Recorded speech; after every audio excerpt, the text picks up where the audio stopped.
الحمد للہ وکفا وسلام علی عبادہ الذین اصطفیٰ اما بعد۔ خلفائے راشدین میں چوتھے نمبر پر حضرت علی کرم اللہ وجہہ کا نام آتا ہے۔ حضرت علی رضی اللہ تعالیٰ عنہ نبی علیہ السلام کے چچا ابو طالب کے بیٹے تھے۔ چھوٹی عمر میں 8 سال کی عمر میں ان کو نبی علیہ الصلوۃ والسلام نے اپنی کفالت میں لے لیا تھا، یعنی نبی علیہ السلام نے ان کو بیٹے کی طرح پالا تھا، تو ان کو نبی علیہ الصلوۃ والسلام کی صحبت بہت زیادہ نصیب ہوئی۔ ابتدائی اسلام لانے والی شخصیات میں سے ہیں۔ فرماتے تھے کہ قرآن مجید نبی علیہ الصلوۃ والسلام پر سوموار کے دن نازل ہوا غار حرا میں، اور منگل کے دن میں نے اسلام قبول کر لیا۔ اس کا طریقہ یہ بنا کہ نبی علیہ السلام جب گھر تشریف لائے تو آپ نے خدیجہ الکبریٰ رضی اللہ تعالیٰ عنہ ام المؤمنین پر اسلام کو پیش کیا اور انہوں نے ایمان قبول کر لیا۔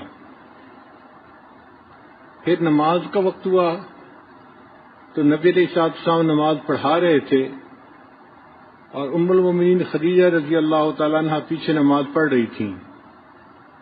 حضرت علی رضی اللہ عنہ جو گھر کے بچے تھے، یہ گھر آئے اور حیران ہوئے کہ یہ کیا ہو رہا ہے۔ جب نماز ختم ہوئی تو پوچھا یہ کیا ہے، تو نبی علیہ الصلوۃ والسلام نے ان کے اوپر اسلام کو پیش کیا کہ میں اللہ کا رسول ہوں اور مجھے حکم ہوا ہے اور میں تمہارے سامنے یہ کلمے کو پیش کرتا ہوں۔ حضرت علی رضی اللہ عنہ نے کہا کہ میں اپنے ابو سے بات کروں گا۔ نبی علیہ الصلوۃ والسلام نہیں چاہتے تھے کہ یہ اپنے والد سے پوچھیں، ہو سکتا ہے وہ ان کو منع کر دیں تو یہ ایمان سے محروم ہو جائیں گے۔ تو نبی علیہ السلام نے فرمایا کہ دیکھو تم غور کر لو مگر اپنے ابو سے بات نہ کرنا۔ حضرت علی رضی اللہ عنہ فرماتے ہیں کہ میں ساری رات سوچتا رہا اور نبی علیہ السلام کی شفقت، محبت اور صداقت، امانت کے بارے میں دل میں محبت بڑھتی گئی، اور بالآخر میں نے رات میں فیصلہ کر لیا کہ جو آپ نے فرمایا ہے مجھے اس کو قبول کرنا ہے، لہذا اگلے دن جب منگل کا دن آیا تو میں نے اسلام کو قبول کر لیا۔ تو عورتوں میں سب سے پہلے خدیجہ الکبریٰ رضی اللہ عنہا ایمان لائیں، بچوں میں سب سے پہلے حضرت علی رضی اللہ عنہ ایمان لائے، اور مردوں میں سب سے پہلے سیدنا صدیق اکبر رضی اللہ عنہ ایمان لے آئے۔ حضرت علی رضی اللہ عنہ کو اللہ تعالیٰ نے اپنی زندگی میں بہت اعزازات عطا فرمائے۔ ان کی زندگی کے حالات پڑھتے ہیں تو حیران ہوتے ہیں۔ ان میں سے ایک اعزاز یہ بھی تھا کہ جب نبی علیہ الصلوۃ والسلام نے ہجرت فرمائی تو آپ صلی اللہ علیہ وسلم نے حضرت علی رضی اللہ عنہ کو بلایا اور فرمایا کہ تم میرے بستر پر میری چادر لے کر لیٹ جاؤ، سو جاؤ، اور فلاں فلاں بندے کی امانتیں میرے پاس ہیں، کل یہ امانتیں ان لوگوں کے حوالے کر کے پھر تم ہجرت کر کے مدینہ آ جانا۔ تو نبی علیہ الصلوۃ والسلام نے خود ان کو اپنے بستر پہ سلایا اور اپنی چادر ان کے اوپر ڈالی اور ان کو اپنے پیچھے گھر میں اس طرح چھوڑا۔ یہ حضرت علی رضی اللہ عنہ کی سعادت تھی۔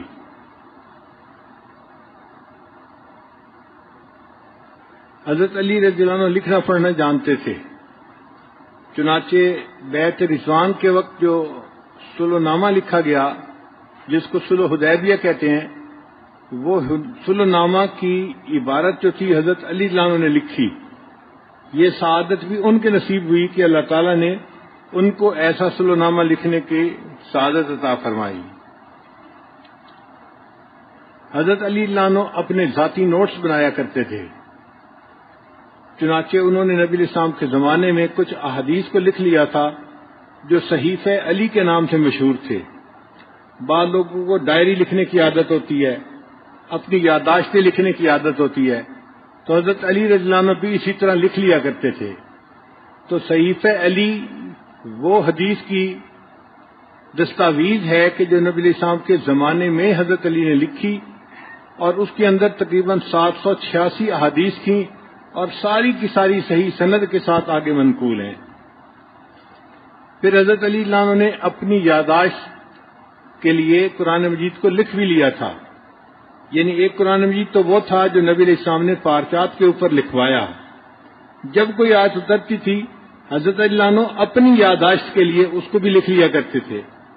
چنانچہ قرآن جمع کرنے سے پہلے حضرت علی عنہ نے ایک ذاتی قرآن پاک لکھ کر نبی علیہ السلام کی خدمت میں پیش کیا تھا. اے اللہ کے وسلم، میں نے اپنی یادداشت کے لیے اس کو لکھ لیا ہے، آپ اس کو ذرا نظر لگا دیجیے. تو نبی علیہ السلام نے اس کو دیکھا تو خوشی کا اظہار فرمایا.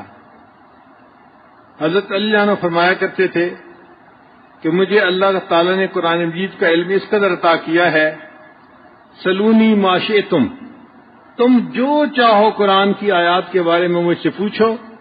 انا اعلم این نزلت، مجھے پتہ ہے کون سی آیت کہاں نازل ہوئی. فی ای وقت نزلت، کس وقت کے اندر نازل ہوئی. لئی نزلت، کس مقصد کے لیے نازل ہوئی. یعنی جو آیات کا شان نزول ہے وہ مجھے اتنا معلوم ہے کہ جس آیت کا معلوم کرو گے میں اسی آیت کا شان نزول تو آپ کو بتا سکتا ہوں. اللہ تعالیٰ نے ان کو قرآن مجید کا بحر بے کرام بنا دیا تھا. نبی علیہ الصلوۃ والسلام نے ان کو یمن کا گورنر، یمن کا قاضی بنا کر بھیجا تھا. حضرت علی عنہ نے عرض کیا، اے اللہ کے وسلم، میری عمر بہت چھوٹی ہے، ابھی تو بالکل ابتدائی جوانی کی عمر ہے. اس جوانی کی عمر میں قاضی بن کے جا رہا ہوں تو میں وہاں جا کے کیا فیصلے کروں گا. فرماتے ہیں جب میں نے یہ کہا تو نبی علیہ السلام نے اپنا دست شفقت میرے سینے کے اوپر رکھا اور مجھے دعا دی، اللہم اہد قلبہ وثبت لسانہ، اے اللہ اس کے دل کو ہدایت دے دے اور اس کی زبان کو ثبات عطا فرما. فرماتے ہیں اس دعا دینے کے بعد مجھے کبھی بھی دو چیزوں کے درمیان تردد نہیں ہوا. جب بھی دو چیزیں سامنے آتی تھی میں ان میں سے ایک کا فیصلہ کر لیا کرتا تھا. قاضی کا سب سے بڑا منصب یہی ہوتا ہے کہ دو باتوں میں سے صحیح بات کو چن لینا، اخذ کر لینا. اس لیے نبی علیہ السلام کی دعا کی وجہ سے حضرت علی کرم اللہ وجہہ بہترین قاضی بن گئے. حدیث پاک میں ہے کہ نبی علیہ السلام نے ارشاد فرمایا، اقرؤہم بکتاب اللہ ابی بن کعب، کہ ابی بن کعب صحابی جو ہیں وہ قرآن مجید کے پڑھنے میں سب سے اعلیٰ مقام لے گئے. وقضاہم علی، اور قضاء کے معاملے میں حضرت علی عنہ سب سے آگے بڑھ گئے. یعنی حضرت علی عنہ سب سے بہتر قاضی بن گئے اور ابی بن کعب عنہ قرآن مجید کے پڑھنے والے سب سے اچھے بن گئے. حضرت عمر عنہ فرمایا کرتے تھے کہ اللہ تعالیٰ نے حضرت علی عنہ کو 3 ایسی سعادتیں دی ہیں کہ جن کے اوپر میں حیران ہوتا ہوں. مجھے سرخ اونٹ دے دیے جائیں ان کی نسبت یہ سعادتیں مجھے حاصل ہونا زیادہ پسند ہے. پہلی سعادت، تزوج لسیدۃ نساء العالمین فاطمہ الزہرا، کہ حضرت علی رضی اللہ عنہ کا نکاح خاتون جنت سیدہ فاطمہ الزہرا رضی اللہ تعالی عنہا کے ساتھ ہوا. یہ وہ سعادت ہے جو کائنات میں حضرت علی عنہ کو ہی حاصل ہوئی. اور دوسری بات، ان رسول اللہ صلی اللہ علیہ وسلم عطاہ الرایۃ یوم خیبر، نبی علیہ السلام نے خیبر کے دن جھنڈا ان کو عطا کیا تھا. ہوا یہ کہ نبی علیہ السلام نے خیبر کو فتح کرنے میں کچھ وقت لگا. یہ خیبر یہودیوں کی بستی تھی اور یہود بڑے مالدار تھے، اور جو مالدار بندے ہوتے ہیں وہ اپنی تجوریاں چھپانے کے لیے بڑے انتظامات کرتے ہیں. لہذا انہوں نے ایک قلعہ نہیں بنایا تھا بلکہ ایک شہر کے اندر بڑے بڑے مالداروں نے اپنے اپنے قلعے بنائے ہوئے تھے. آپ یوں سمجھیں کہ ایک گھر ایک قلعہ بنا ہوا تھا. حضرت مولانا محمد نافع رحمۃ اللہ علیہ لکھتے ہیں کہ 12 بڑے بڑے قلعے ایسے تھے جو ذاتی تھے ان کے، اور ہر ایک جو ہے وہ ایک قلعہ بنا ہوا تھا. تو خیبر کو فتح کرنے کے لیے 12 قلعوں کو فتح کرنا پڑا. اس لیے وقت بھی لگا اور یہاں پر بہت محنت بھی کرنی پڑی. تو صحابہ کرام نے بڑی جانفشانی سے یہاں جہاد کیا اور قلعوں کو فتح کرتے رہے. ایک قلعہ تھا جس کا فتح کرنا بہت مشکل بن گیا تھا کہ بنانے والے نے اس کو ایسا بنایا تھا کہ اس کے اندر داخل ہونا ہی مشکل تھا. وہ اپنی پوزیشنوں پہ لوگ بیٹھ کے دور سے تیر پھینکتے تھے اور مسلمانوں کو قریب بھی نہیں آنے دیتے تھے۔ تو ایک رات نبی علیہ الصلوۃ والسلام نے فرمایا لَأُعْطِيَنَّ هَٰذِهِ الرَّايَةُ غَدًا رَجُلًا يَفْتَحُ اللَّهُ عَلَىٰ يَدَيْهِ، میں کل یہ جھنڈا اس بندے کو دوں گا جس کے ہاتھ پہ اللہ فتح عطا فرمائے گا، وہ بندہ اللہ اور اس کے محبوب کو پسند ہوگا اور وہ بندہ اللہ اور اس کے محبوب سے محبت کرنے والا ہوگا۔ جب نبی علیہ السلام نے یہ الفاظ ادا فرمائے تو صحابہ کہتے ہیں کہ ہم میں سے ہر بندے کے دل میں تمنا تھی کہ کاش یہ جھنڈا ہمارے ہاتھ میں دے دیا جائے۔ ساری رات ہم یہی سوچتے رہے کہ دیکھتے ہیں کہ یہ کس خوش قسمت کے ہاتھ میں جاتا ہے۔ اگلے دن نبی علیہ السلام نے فجر کی نماز ادا فرمائی تو نبی علیہ السلام نے فرمایا این علی، علی کہاں ہیں؟ حضرت علی عنہ کی آنکھیں دکھتی تھیں اور اتنی زیادہ درد تھی کہ ان کے لیے چلنا راستہ دیکھنا مشکل ہو گیا تھا۔ تو اس بیماری کے عذر کی وجہ سے حضرت علی عنہ فجر کی نماز میں نہیں آئے تھے۔ تو نبی علیہ السلام نے ان کو بلوایا، پوچھا علی تم نماز میں حاضر نہیں ہوئے؟ عرض کیا اے اللہ کے نبی صلی اللہ علیہ وسلم میں بیمار تھا، میری آنکھیں دکھتی تھیں اور درد تھی اور مجھے راستہ ہی نظر نہیں آ رہا تھا، چلا ہی نہیں جا رہا تھا۔ تو نبی علیہ السلام نے فرمایا کہ اچھا یہ جھنڈا تم پکڑو اور جا کر یہ جھنڈا پکڑو اور جا کر تم جو آخری قلعہ ہے اس کو فتح کرو۔ اے اللہ کے نبی صلی اللہ علیہ وسلم میں جھنڈا پکڑنے کے لیے تو تیار ہوں لیکن مجھے تو نظر ہی نہیں آتا۔ تو جب انہوں نے کہا کہ مجھے نظر ہی نہیں آتا تو اللہ کے محبوب صلی اللہ علیہ وسلم نے اپنے لعاب کو اپنی مبارک انگلی کے ساتھ لگایا اور اس کو حضرت علی عنہ کی آنکھوں کے اوپر لگا دیا۔ حضرت علی عنہ فرماتے ہیں کہ میری آنکھوں کا درد اسی وقت ختم ہو گیا اور میری آنکھیں ایسی ٹھیک ہوئی کہ اس کے بعد زندگی بھر خراب نہیں ہوئی۔ وہ لعاب جو کھاری پانی کے اندر شامل ہوا اور اس نے کھاری پانی کو میٹھا کر دیا، وہ لعاب جو سیدنا رسول اللہ صلی اللہ علیہ وسلم کا تھا اس کی برکت ہی عجیب تھی۔ ایک لمحے میں آنکھوں کی بینائی کو ختم کر دیا اور ان کی آنکھیں شفا یاب ہو گئیں۔ حضرت علی عنہ نے جھنڈا ہاتھ میں پکڑا اور باقی صحابہ کے ساتھ مل کر اس قلعے کے اوپر حملہ کر دیا۔ اب اس قلعے کا دروازہ بہت بھاری تھا اور مضبوط تھا، اکھڑتا نہیں تھا۔ حضرت علی عنہ نے اس کو اکھاڑنے کی کوشش کی اور اللہ کی شان کے اتنا جذبہ تھا ان کے اندر کہ انہوں نے اس دروازے کو اکھاڑ دیا۔ وہاں پر ایک آدمی تھا جس کا نام تھا مرحب، وہ مقابلے میں تھا، وہ بھی بڑا بہادر تھا۔ تو حضرت علی عنہ نے اس دروازے کو اکھاڑا اور ایک ہاتھ میں اس کو ڈھال کی مانند پکڑ لیا اور دوسرے ہاتھ میں تلوار پکڑی اور مقابلہ کرنے لگ گئے۔ اللہ کی شان کے حضرت علی عنہ کو اللہ تعالیٰ نے فتح عطا فرمائی۔ ایک صحابی کہتے ہیں کہ پھر حضرت علی عنہ نے اس دروازے کو دور پھینک دیا۔ میں دوسرے دن 7 بندوں کو ساتھ لے کر گیا کہ ہم جا کر دیکھیں کہ دروازے کا وزن کتنا ہے۔ ہم 8 بندوں نے مل کر دروازہ اٹھانے کی کوشش کی، ہم 8 بندے اس دروازے کو نہ اٹھا سکے۔ جس دروازے کو 8 بندے مل کے نہیں اٹھا سکے اس کو حضرت علی عنہ نے بائیں ہاتھ سے اکھاڑ کر ایک طرف پھینک دیا۔ اللہ تعالیٰ نے ان کو ایسی قوت عطا فرمائی تھی۔ یہ صرف جسمانی قوت کی بات نہیں تھی، یہ ایک روحانی قوت تھی جو اس وقت اللہ کے حبیب صلی اللہ علیہ وسلم کے حکم کی وجہ سے حضرت علی عنہ کے اندر ابھر آئی تھی۔ چنانچہ وہ فاتح خیبر کہلائے۔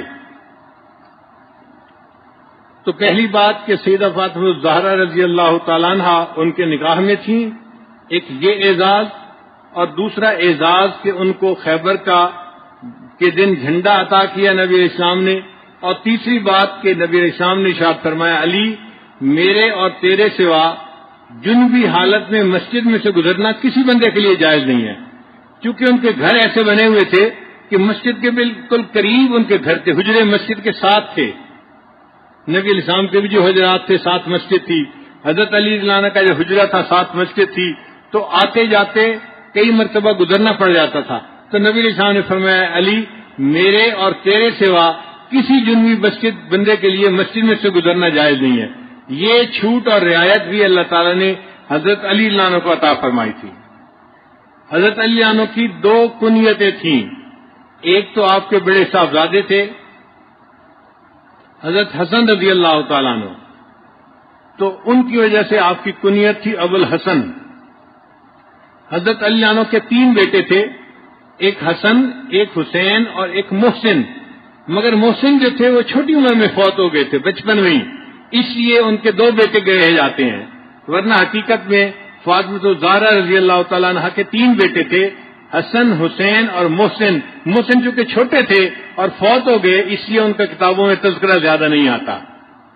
اور 2 صاحبزادیاں تھیں سیدہ فاطمہ الزہرا رضی اللہ عنہا کی، ایک زینب اور ایک ام کلثوم۔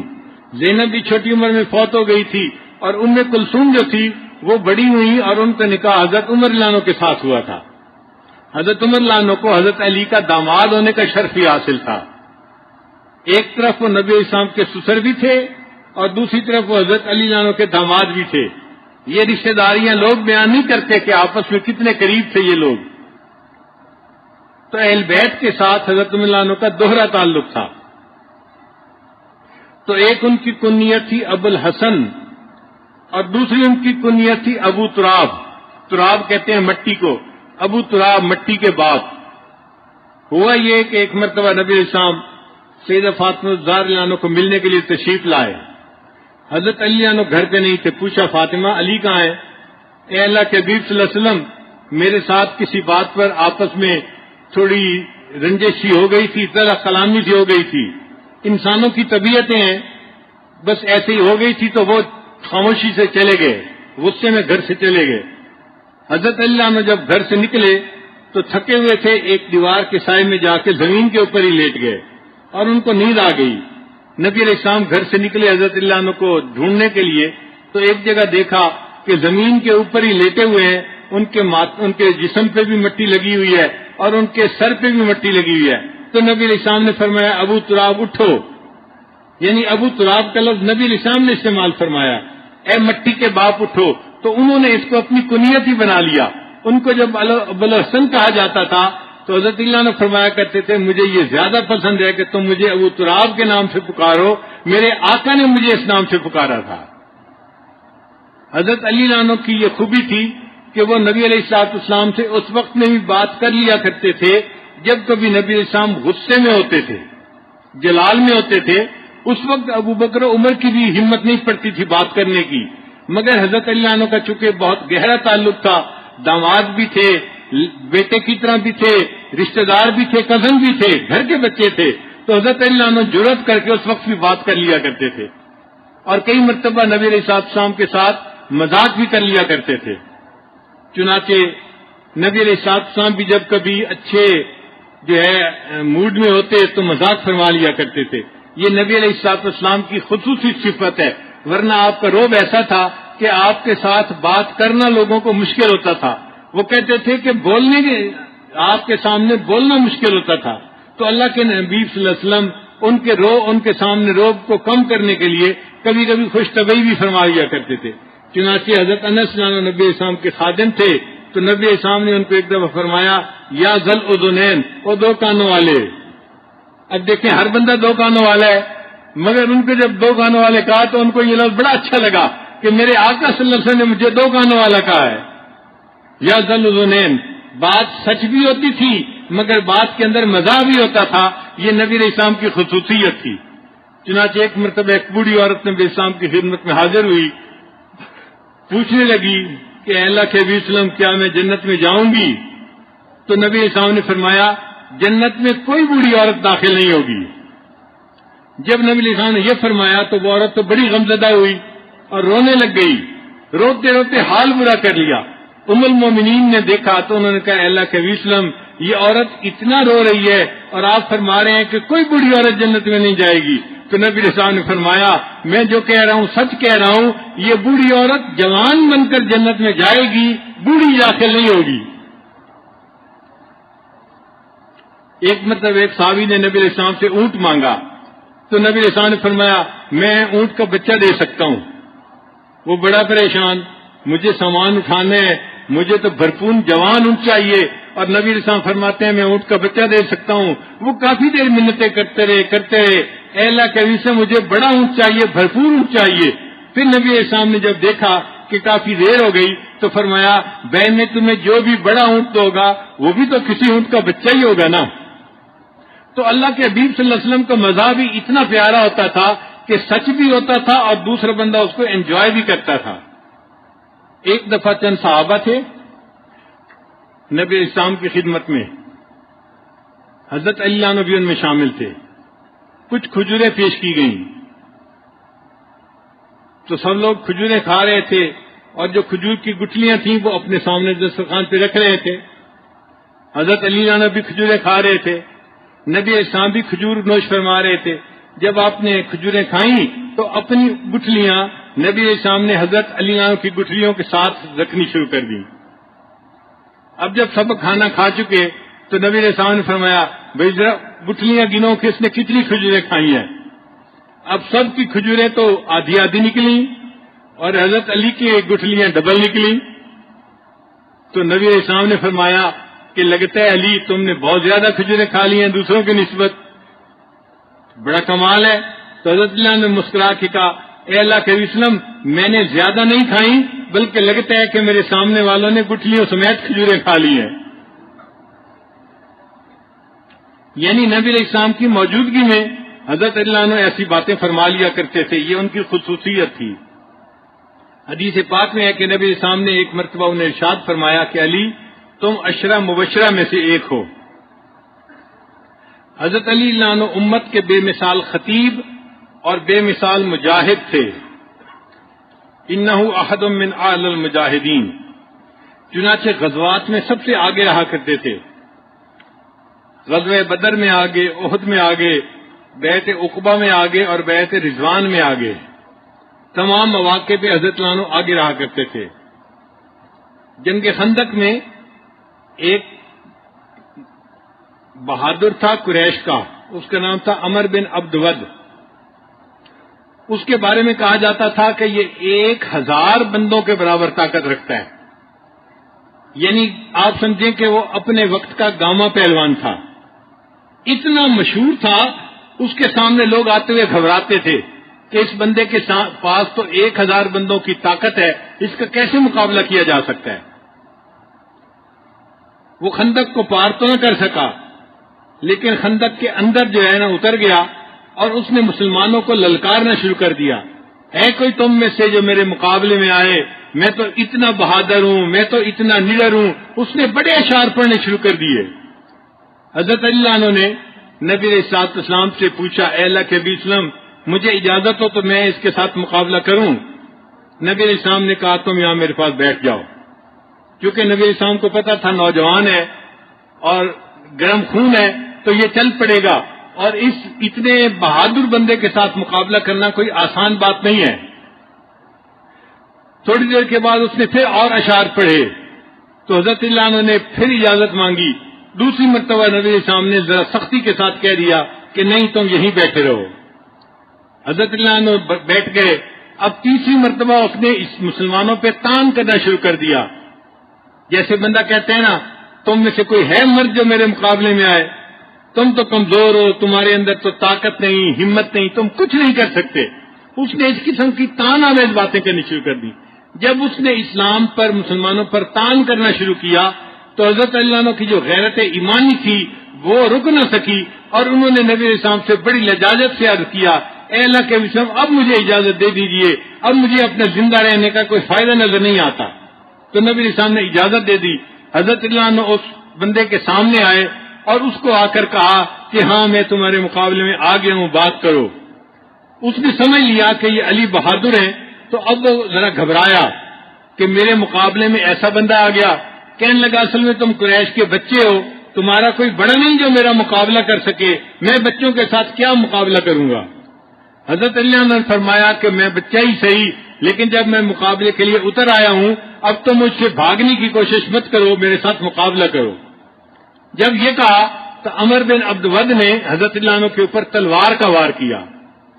اب وہ تلوار کا وار اتنا زور کا تھا کہ حضرت اللہ عنہ نے خود پہنا ہوا تھا, اس خود کے اندر وہ تلوار لگی اور تلوار اٹک گئی, یعنی ٹوٹ کے اٹک جاتی ہے جیسے اٹک گئی. اب جیسے ہی اس کا ہاتھ ایک جگہ رکا, حضرت اللہ عنہ کا قد چھوٹا تھا, اس بندے کے مقابلے میں وہ بڑا اونچا لمبا لہیم شہیم آدمی تھا. آپ اس کے سر پہ تو وار نہ کر سکے مگر آپ نے اس کے ایک کندھے کے اوپر اتنا زور کا وار کیا کہ آپ کی تلوار اس کے سینے تک اتر گئی. وہ بندہ وہیں پہ گرا اور جیسے جانور تڑپتے ہوئے مر جاتا ہے وہ بندہ اس طرح تڑپتے ہوئے مر گیا. اللہ تعالیٰ نے حضرت اللہ عنہ کو ایک اسلام کے اتنے بڑے دشمن کو قتل کرنے کی بھی سعادت عطا فرمائی۔ غزوہ تبوک میں نبی علیہ السلام نے حضرت علی عنہ کو اپنے پیچھے مدینے کا ذمہ دار متعین فرمایا، امیر متعین فرمایا، علی تم مدینہ میں ٹھہرو اور یہاں کی نگرانی کرو، میں غزوے کے لیے تبوک جا رہا ہوں۔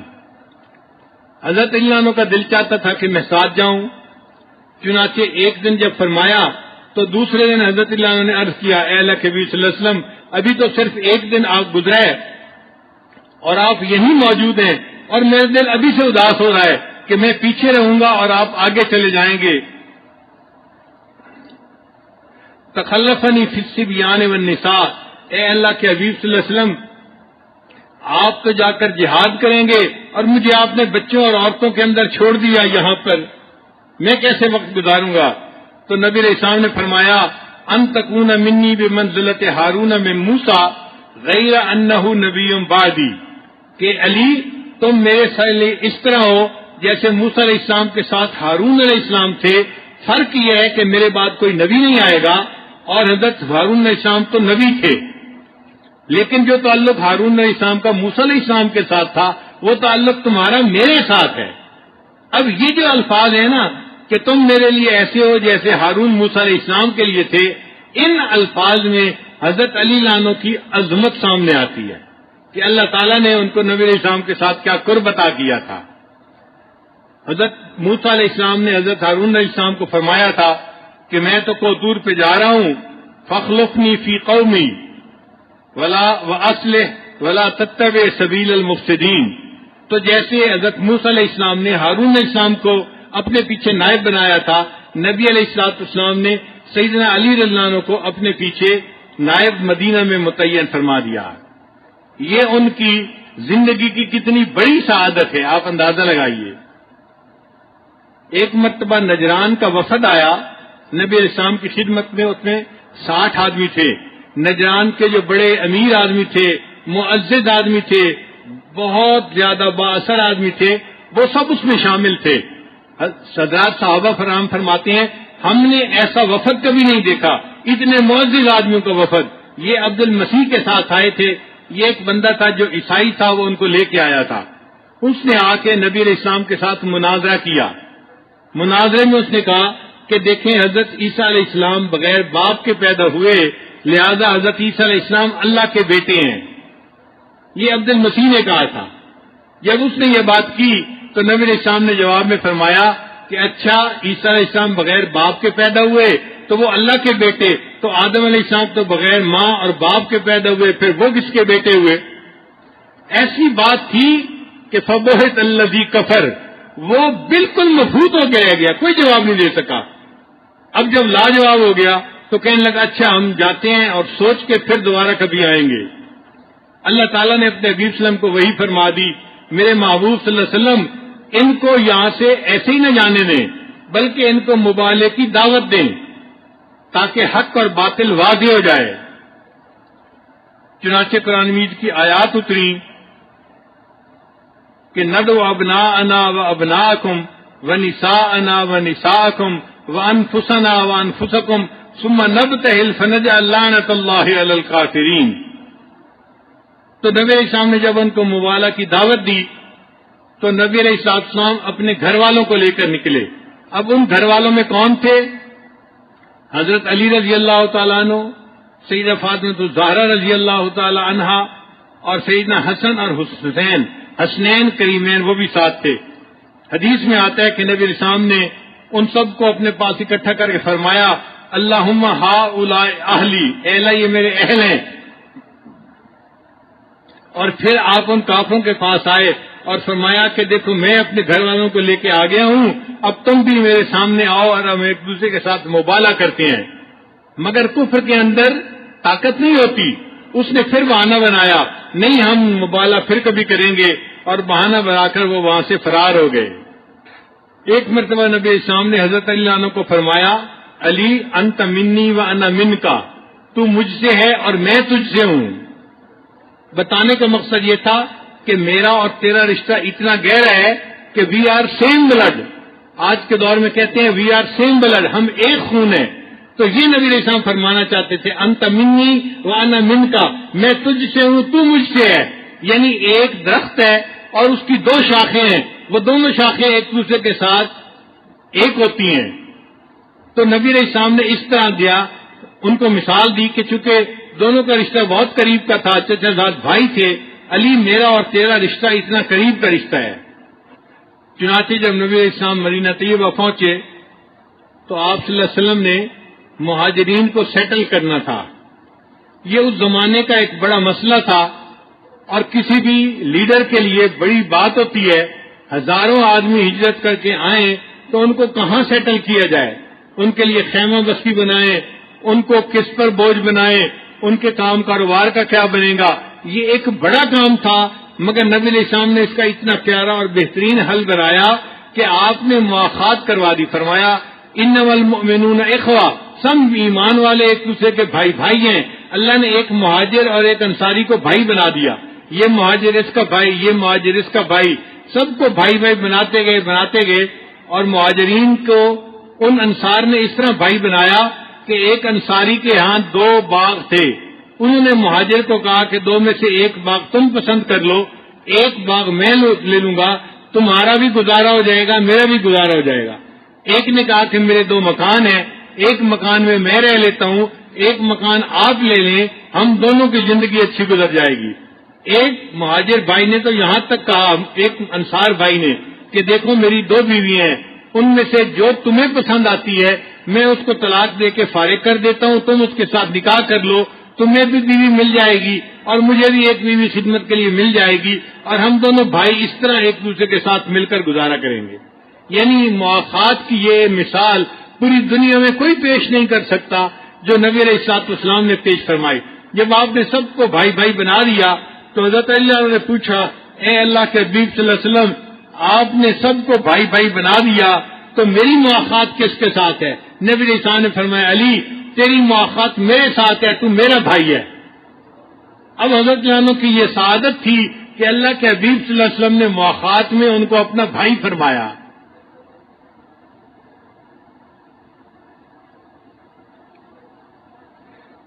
پھر نبی علیہ السلام نے فرمایا، انت اخی فی الدنیا والآخرہ، علی تو دنیا اور آخرت میں میرا بھائی ہے۔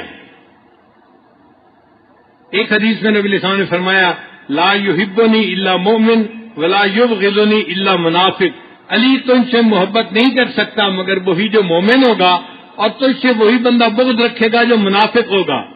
صحابہ کرام کہتے ہیں کہ نبی علیہ السلام کی اس حدیث کی وجہ سے ہم دیکھا کرتے تھے جس بندے کے دل میں حضرت علی کی محبت ہوا کرتی تھی ہم اسے مومن سمجھتے تھے، جس کے دل میں اعتراض ہوتے تھے ہم اس کو منافق سمجھا کرتے تھے۔ الحمدللہ آج اہل سنت والجماعت کے جتنے حضرات ہیں سب حضرت علی عنہ سے بے پناہ محبت کرتے ہیں، خلفائے راشدین چاروں حضرات سے بے پناہ محبت کرتے ہیں۔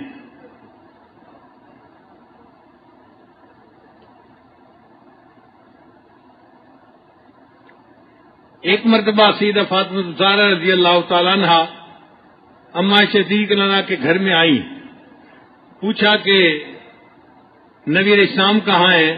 فرمایا کہ وہ تو کہیں گئے ہوئے ہیں۔ تو حضرت فاطمہ واپس چلی گئیں۔ جب نبی علیہ السلام واپس تشریف لائے تو ام المومنین نے بتایا نبی علیہ السلام کو کہ جات عائشہ، اے اللہ کے حبیب صلی اللہ علیہ وسلم، جات فاطمہ آئی تھی۔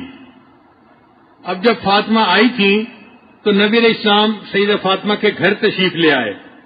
حضرت علی عنہ فرماتے ہیں کہ میں اور فاطمہ ہم ایک بستر پر سو گئے تھے۔ اس زمانے کا بستر کیا ہوتا تھا؟ ایک ٹاٹ ہوتا تھا، وہ بچھا دیا جاتا تھا، اس کے اوپر لیٹ جایا کرتے تھے، وہی ان کا بستر کہلاتا تھا۔ چونکہ رات کا وقت ہو چکا تھا سونے کا، تو فرماتے ہیں کہ ہم دونوں سو چکے تھے۔ اللہ کے حبیب صلی اللہ علیہ وسلم جب آئے تو دروازہ کیا تھا؟ ٹاٹ کا ایک کپڑا تھا جو لٹکا ہوا تھا، یہ دروازہ ہوا کرتا تھا، لکڑی کے دروازے نہیں تھے۔ عائشہ عنہ کے دروازے پر بھی لکڑی کا ایک کپڑا تھا، ایک کپڑا تھا موٹا جو دروازہ کہلاتا تھا، تو پردہ تھا، پردہ ہٹا کے آ جاتے تھے۔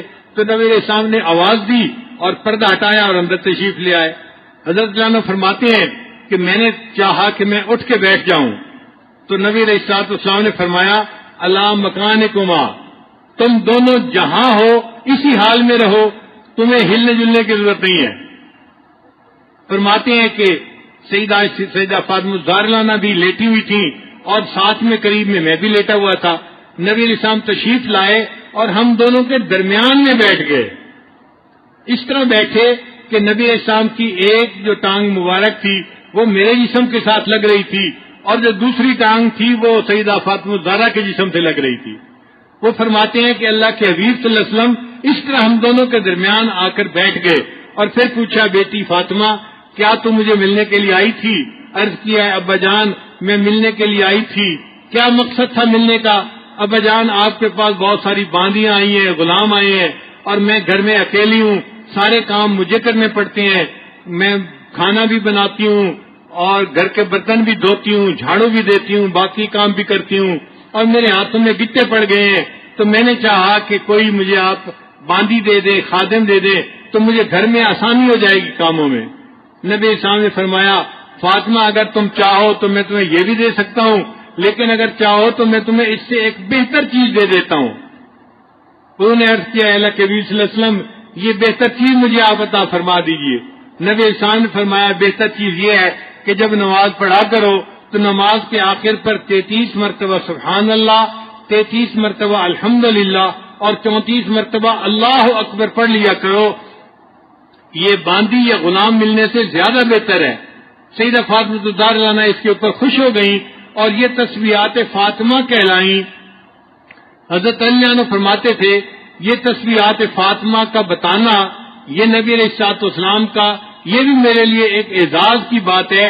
آپ صلی اللہ علیہ وسلم میرے بستر کے اوپر آ کر بیٹھے اور آپ نے یہ عمل عطا فرمایا جس عمل سے پوری امت نے فائدہ اٹھایا۔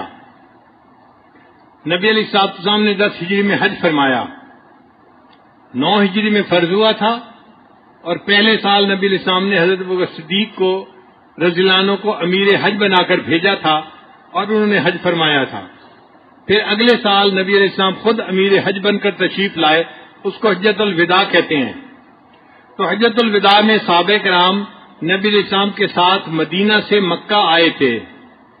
حضرت علی عنہ اس وقت یمن میں تھے، وہ یمن سے ایک جماعت لے کر مکہ مکرمہ پہنچے اور وہاں ان کی نبی علیہ السلام سے ملاقات ہوئی۔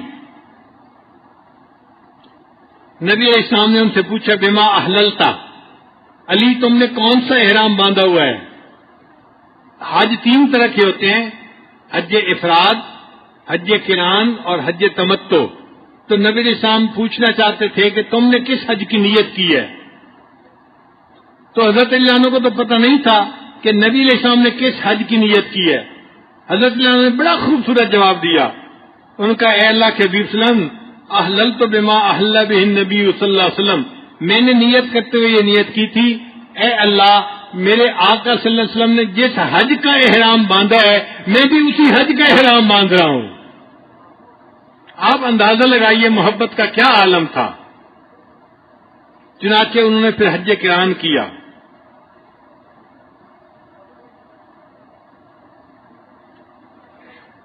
پھر نبی علیہ الصلوۃ والسلام کے پاس قربانی کے جانور تھے، اس کو ہدی کہتے ہیں، تو حضرت علی عنہ بھی لے آئے۔ نبی علیہ السلام نے پوچھا کہ کیا تم اپنے ساتھ قربانی کا جانور لائے ہو؟ تو حضرت علی عنہ نے جواب دیا اے اللہ کے نبی صلی اللہ علیہ وسلم میں اپنے لیے بھی جانور لایا ہوں قربانی کے لیے اور آپ کی قربانی کے لیے بھی میں اپنے ساتھ جانور لے کے آیا ہوں۔ نبی علیہ الصلوۃ والسلام نے 100 اونٹ قربان کیے، ان میں سے 63 اونٹ اللہ کے معبود صلی اللہ علیہ وسلم نے خود ذبح فرمائے اور جو 63 کے بعد باقی تھے اس کے لیے حضرت علی عنہ کے ذمہ لگایا کہ میری طرف سے باقی اونٹ کی قربانی آپ دے دیجئے۔ تو یہ سعادت بھی حضرت علی عنہ کو ملی کہ نبی علیہ السلام کے اونٹ انہوں نے اپنے ہاتھ سے قربان کیے۔ یہ حضرات ان اعمال کا نصیب ہو جانا اپنے لیے سعادت سمجھتے تھے۔ آج کا مسلمان تو مال پیسے کے مل جانے کو بڑی کامیابی سمجھتا ہے، وہ حضرات ایسی سعادتوں میں مل جانے کو کامیابی سمجھتے تھے۔ ایک لطیفہ مشہور ہے جن کا بھی ہے میں نام نہیں لیتا، مگر کوئی تاجر برادری کا بندہ تھا، تو اس کے بارے میں لطیفہ مشہور ہے کہ اس کا حساب کتاب ہوا تو نیکی اور گناہ برابر نکلے۔ تو جب نیکی اور گناہ برابر نکلے تو اس سے فرشتے نے پوچھا بتا تو نے جنت جانا ہے یا جہنم جانا ہے؟ اس نے آگے سے کہا بھائی جہاں 2 ٹکے کا فائدہ ہے مجھے وہاں بھیج دو۔ تو یہ تاجر لوگ ایسے ہوتے ہیں کہ جہاں 2 ٹکے کا فائدہ ہے مجھے وہاں بھیج دو۔ جب حجت الوداع کے بعد نبی علیہ السلام واپس مدینہ تشریف لانے لگے تو مکہ اور مدینہ کے درمیان ایک جگہ پر تالاب تھا۔ تالاب کو عربی میں غدیر کہتے ہیں۔ تو نبی علیہ السلام اس تالاب کے قریب پڑاؤ ڈالا اور وضو فرمایا، نمازیں پڑھی، اور اس جگہ پر کچھ لوگ ایسے بھی تھے یمن کے کہ جن کو حضرت علی عنہ کے ساتھ کچھ شکوے تھے۔ تو نبی علیہ السلام نے فرمایا من کنت مولاہ فعلی مولا، کہ جس کا میں دوست ہوں علی اس کا دوست ہے، یعنی میرا دوست وہی بن سکتا ہے جو علی کا دوست ہے۔ تو یہ نبی علیہ السلام نے جو وہ یمن سے آئے ہوئے لوگ تھے ان کو سنانے کے لیے فرمایا۔ مولا کے معنی ناصر، مددگار، دوست، غلام۔ پھر ایک مرتبہ اللہ کے محبوب صلی اللہ علیہ وسلم نے فرمایا انا مدینۃ العلم و علی بابھا، میں علم کا شہر ہوں اور علی اس کا دروازہ ہے۔ یہ سعادت ہے حضرت علی عنہ کی کہ اللہ کے حبیب صلی اللہ علیہ وسلم نے ان کو اتنی پیاری مثال کے ساتھ ان کی عظمت کو سمجھایا۔ پھر یہ بھی فرمایا عمر اس کی دیواریں ہیں اور ابوبکر اس کی چھت ہے۔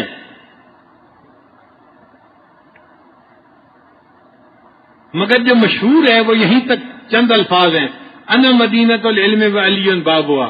اب اس کا نقصان کیا ہوا کہ جو ذرا ضرورت سے زیادہ آگے نکلنے والے لوگ ہیں وہ اس سے مراد یہ لیتے ہیں کہ جی بس علم تو حضرت علی کے پاس تھا اور تو کسی کے پاس تھا ہی نہیں۔ گھر میں بندہ داخل ہوتا ہے دروازے سے داخل ہوتا ہے۔ پہلی بات تو یہ سن لیں کہ نبی علیہ السلام نے یہ نہیں کہا کہ انا بیت العلم، میں علم کا گھر ہوں اور گھر کا دروازہ ایک ہوتا ہے۔ لیکن جب مدینہ فرمایا تو مدینہ کے تو کئی دروازے ہوتے ہیں، تو اگر ایک دروازہ علی تھے تو دوسرے دروازے اور صحابہ بھی تھے، تو صرف اس سے ان کو خلیفہ بلا فصل ثابت کرنے کی کوشش کرنا یہ زیادتی ہے، یہ ٹھیک نہیں ہے۔ ہاں علماء اہل سنت یہ فرماتے ہیں کہ نبی علیہ الصلوۃ والسلام نے سے جو علم ولایت تھا وہ سب سے زیادہ حضرت علی عنہ نے حاصل کیا۔ علم ولایت سب سے زیادہ حضرت علی عنہ نے پایا، اور جو علوم نبوت تھے وہ حضرت علی عنہ کی بجائے حضرت ابوبکر صدیق نے نبی علیہ السلام سے حاصل کیے تھے۔ تو علوم ولایت، کمالات ولایت حضرت ابوبکر صدیق نے حاصل کیے، اور کمالات ولایت جو تھے وہ حضرت علی عنہ نے حاصل کیے۔ تو نبی علیہ السلام نے فرمایا انا مدینۃ العلم وعلی بابھا۔ حضرت ابوبکر صدیق عنہ سے ایک نقشبندی نسبت چلتی ہے، اور حضرت علی عنہ سے باقی تینوں سلاسل، چشتیہ، قادریہ، سہروردیہ، یہ سارے سلسلے اوپر جا کر حضرت حسن بصری سے ملتے ہیں، اور حسن بصری رحمت اللہ علیہ کا تعلق حضرت علی عنہ کے ساتھ تھا، تو یہ حضرت علی عنہ سے چلے۔ تو کمالات ولایت امت کے اندر حضرت علی سے پھیلے، اور کمالات نبوت اس امت میں حضرت ابوبکر صدیق عنہ کے ساتھ پھیلے۔ حضرت علی عنہ کو اللہ تعالیٰ نے بہت ذہانت عطا فرمائی تھی، خاص طور پر آپ کے جو فیصلے ہوا کرتے تھے وہ بہت زیادہ جامع اور مدلل ہوتے تھے۔ حضرت عمر رضی اللہ عنہ بھی آپ کے فیصلوں کا بڑا احترام فرمایا کرتے تھے۔ ایک مرتبہ ایک عورت کے اوپر زنا کا الزام تھا، حضرت عمر رضی اللہ عنہ نے صحابہ کو حکم دے دیا اس کو لے جائیں اور اس کو جا کر رجم کر دیں، سنسار کر دیں۔ تو صحابہ اس کو لے کے جا رہے تھے، ادھر سے حضرت علی عنہ آ گئے۔ انہوں نے اس عورت سے پوچھا کہ کیا ہے؟ اس نے بتایا کہ مجھ سے یہ گناہ ہوا ہے اور مجھے سنسار کرنے کے لیے لے کے جا رہے ہیں۔ حضرت علی عنہ نے صحابہ کو فرمایا کہ تم اسے نہیں لے جا سکتے، اس کو واپس لے آؤ اور آؤ ہم امیر المومنین سے بات کرتے ہیں۔ چنانچہ جب آئے تو امیر المومنین سے انہوں نے کہا امیر المومنین آپ نے حکم دیا؟ فرمایا ہاں میں نے حکم دیا ہے کہ اس کو رجم کر دو، اس نے گناہ کا اقرار کر لیا ہے۔ حضرت علی عنہ نے فرمایا امیر المومنین آپ اس کو رجم کا حکم اس لیے نہیں دے سکتے کہ یہ عورت حاملہ ہے، اور عورت جب تک حاملہ ہو اس کو رجم نہیں کیا جا سکتا۔ اگر عورت کو رجم کیا جائے گا تو جو بچہ پیٹ میں پرورش پا رہا ہے وہ ویسے ہی مر جائے گا، تو یہ ناحق قتل کی شریعت اجازت نہیں دیتی. اتنا انتظار کرنا پڑے گا کہ بچہ پیدا ہو جائے اور عورت اس وقت سنسار کی جائے. تو حضرت عمر اللہ نے فرمایا لولا علی لہلک عمر، اگر علی نہ ہوتے تو عمر تو ہلاک ہی ہو جاتا.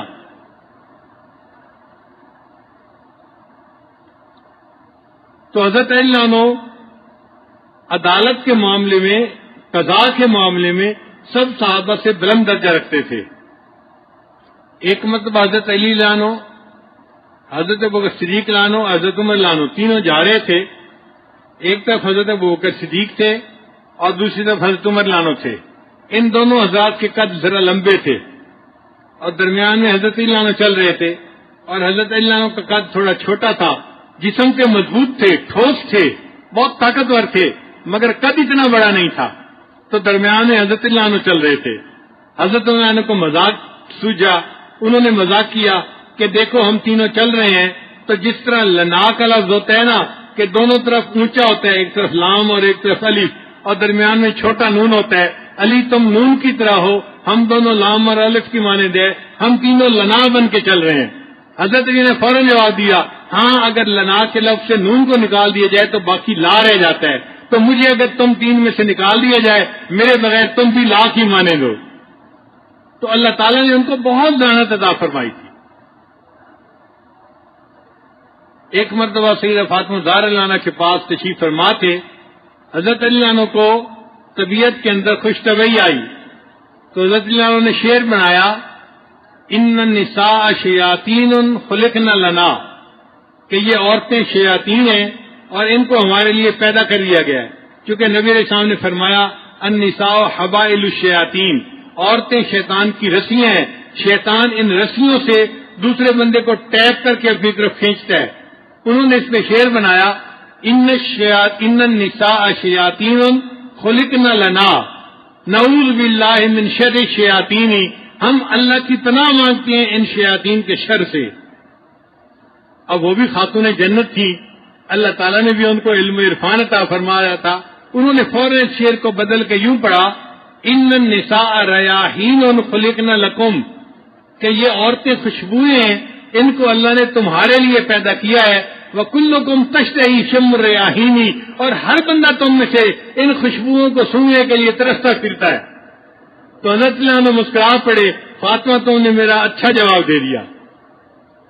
تو اللہ کی شان کے اللہ تعالیٰ نے سیدنا علی کرم اللہ وجہہ کو بہت ذہانت عطا فرمائی تھی. چنانچہ ایک مرتبہ ایک مقدمہ لایا گیا اور وہ مقدمہ بھی عجیب تھا. دو بندے تھے، مسافر تھے، سفر پہ چل رہے تھے. کھانے کا وقت ہوا تو ایک نے اپنی 5 روٹیاں نکالی اور دوسرے بندے نے اپنی 8 روٹیاں نکالی اور مل کے کھانے لگے. ایک تیسرا آدمی بھی شامل ہو گیا. سب نے کھانا کھایا. کھانا کھانے کے بعد جو تیسرا بندہ تھا اس نے 8 دینار دیے روٹیوں کے بدلے میں. اب جس کی 5 روٹیاں تھیں وہ کہتا تھا کہ 5 دینار میں لیتا ہوں، اور جس کی 3 روٹیاں ہیں وہ 3 دینار لے لے. مگر 3 دینار والا جھگڑا کر رہا تھا نہیں مجھے زیادہ چاہیے. اب یہ مقدمہ حضرت علی عنہ کے پاس آیا. حضرت علی عنہ نے اس 3 والے کو فرمایا بھائی یہ تمہیں 3 دینار دے رہے ہیں، تم لے لو، تمہارا اس میں فائدہ ہے. اس نے کہا نہیں جی نہیں، مجھے تو عدل انصاف چاہیے، اپنا حصہ چاہیے. جب اس نے زیادہ کہا تو حضرت علی عنہ نے فرمایا پھر میں جو انصاف کروں گا تم اس کو قبول کرو گے؟ جی میں قبول کروں گا. حضرت نے فرمایا اچھا، جس کی 5 روٹیاں تھیں اس کو 7 دینار دے دیے جائیں اور جس کی 3 روٹیاں تھیں اس کو 1 دینار دیا جائے. اب وہ بڑے حیران، حضرت آپ نے یہ فیصلہ کیسے کیا؟ فرمایا فیصلہ قبول ہے تمہیں؟ اس نے کہا جی مجھے قبول ہے. فرمایا ہاں میں تمہیں لاجک بتا دیتا ہوں. لاجک یہ ہے ایک کے پاس 5 روٹیاں تھیں، ایک کے پاس 3 روٹیاں تھیں. اب اس کو 3 بندوں نے برابر برابر کھایا. ہم یہی گمان کر سکتے ہیں کہ تینوں نے برابر کھایا ہوگا اور اس کا کوئی طریقہ نہیں. تو کس نے کتنا کھایا؟ ہم یہ کہہ سکتے ہیں کہ 8 روٹیاں بنی اور 3 بندے تھے تو 24 ٹکڑے بنے، تو ہر ایک نے 8 ٹکڑے کھائے. اب جس کی 3 روٹیاں تھیں اس کے 9 ٹکڑے بنتے ہیں، اور اس نے 8 ٹکڑے تو اپنے کھائے اور 1 ٹکڑا فالتو دوسرے بندے نے کھایا، اور جس کی 5 روٹیاں تھیں اس کے 15 ٹکڑے بنے، 5 تیے 15، اس میں سے 8 اس نے کھائے اور 7 ٹکڑے دوسرے نے کھائے، لہذا میں نے فیصلہ یہ کیا کہ 7 دینار اس کو دے دیے جائیں اور 1 دینار اس کو دے دیا جائے۔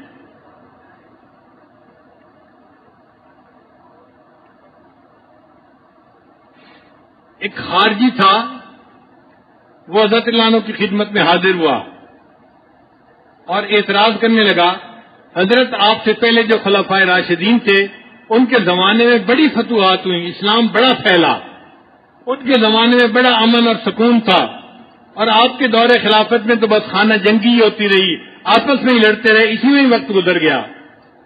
حضرت اللہ نے اس کی بات سنی اور فرمایا کہ دیکھو، جو مجھ سے پہلے خلفائے راشدین گزرے ان کے مشیر ہم تھے اور ہمارے مشیر تم ہو، اس لیے ان کے زمانے میں فتوحات ہوئی اور ہمارے زمانے میں خاطر جنگی میں ہی وقت گزر گیا۔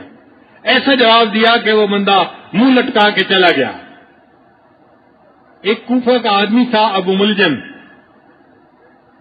وہ کسی عورت پر عاشق تھا اور چاہتا تھا کہ اس کے ساتھ نکاح کرے، شادی کرے۔ اس نے عورت کو رشتہ پیش کیا، عورت نے کہا کہ میری 2 باتیں ہیں ان کو پورا کر دو تو میں نکاح کر لوں گی۔ کون سی 2 باتیں؟ اس نے کہا ایک بات تو یہ کہ 3000 مہر ہوگا نکاح کا۔ اس نے کہا ٹھیک، قبول ہے مجھے۔ اس نے کہا دوسری بات یہ کہ میرے قبیلے کے لوگوں کو حضرت علی عنہ نے بہت قتل کروایا ہے، یعنی جنگ ہوئی تھی آپس میں حضرت علی عنہ کے سامنے، تو حضرت علی عنہ کی فوج نے ان کے لوگوں کو خوب مارا تھا۔ کہنے لگی کہ اس کا میرے دل میں بڑا غصہ ہے اور میں چاہتی ہوں کہ تم حضرت علی کو شہید کرو۔ اس بدبخت نے اس شرط کو بھی قبول کر لیا، چنانچہ اس کے لیے اس نے ایک خنجر کو زہر میں بھگویا تاکہ اس خنجر کا وار لگے تو خنجر کے وار سے بندہ اگرچہ نہ بھی مرے، زہر کے اثر سے وہ مر جائے۔ محرم کی 17 رمضان مبارک کی 17 کی صبح تھی، وہ ایک جگہ چھپ کر بیٹھ گیا۔ حضرت علی عنہ اپنے گھر سے مسجد میں جانے کے لیے نکلے۔ حضرت علی عنہ مسجد میں جاتے تھے تو الصلاۃ الصلاۃ کہہ کے لوگوں کو جگایا بھی کرتے تھے۔ حضرت علی عنہ جا رہے تھے، اندھیرا تھا، اول وقت میں نماز پڑھی جاتی تھی۔ وہ ایک جگہ چھپا بیٹھا تھا، اس نے اچانک خنجر کا وار کیا، حضرت علی عنہ کو زخم لگا اور حضرت علی عنہ گر گئے۔ لوگ آ گئے تو انہوں نے ابو ملجم کو پکڑ بھی لیا۔ حضرت علی عنہ کو پتہ چل گیا کہ اس بندے نے مجھے یہ زخم لگایا ہے۔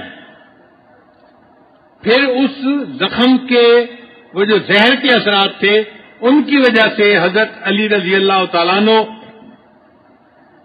2 دن کے بعد شہید ہو گئے، تو 20 رمضان کو حضرت علی عنہ کی شہادت ہوئی۔ اس طرح علم کا یہ اتنا بڑا سورج جو تھا وہ اس دار فانی سے جو ہے غروب ہو گیا، اور امت کے اتنے بڑے بطل جلیل سے ہم محروم ہو گئے۔ اللہ تعالیٰ ان کی حسنات کو اور قبول فرمائے اور ان کی امیدوں سے بڑھ کر ان کو اجر اور بدلہ عطا فرمائے، اور ہمیں اللہ تعالیٰ ان کی سچی محبت عطا فرمائے اور ان کے نقش قدم پر زندگی گزارنے کی توفیق عطا فرمائے۔ کسی شاعر نے کیا اچھا کہا ہے، تیرا حال سب کو سنانا پڑے گا،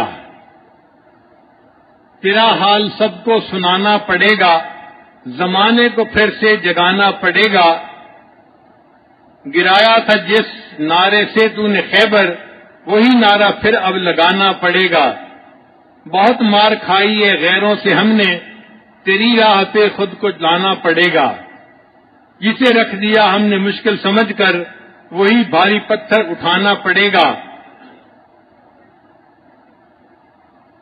تیرے جیسی عزت اگر مانگتے ہیں شجاعت کا پرچم اٹھانا پڑے گا، کھڑے ہو کے ہر وادی پر خطر میں حوادث سے خود مسکرانا پڑے گا،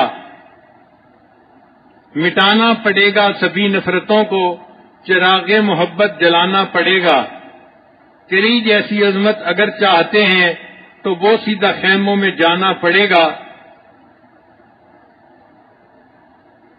نظر کو تیری بارگاہ ادب میں جھکانا پڑے گا، جھکانا پڑے گا. اللہ تعالی ہمیں سیدنا علی کرم اللہ وجہہ کی ذات بابرکات سے بہترین فیض عطا فرمائے، اور علوم معرفت جو ان کو اللہ نے عطا کیے تھے ان میں سے کوئی حصہ اللہ ہمیں بھی نصیب فرمائے. وآخر دعوانا ان الحمد للہ رب العالمین.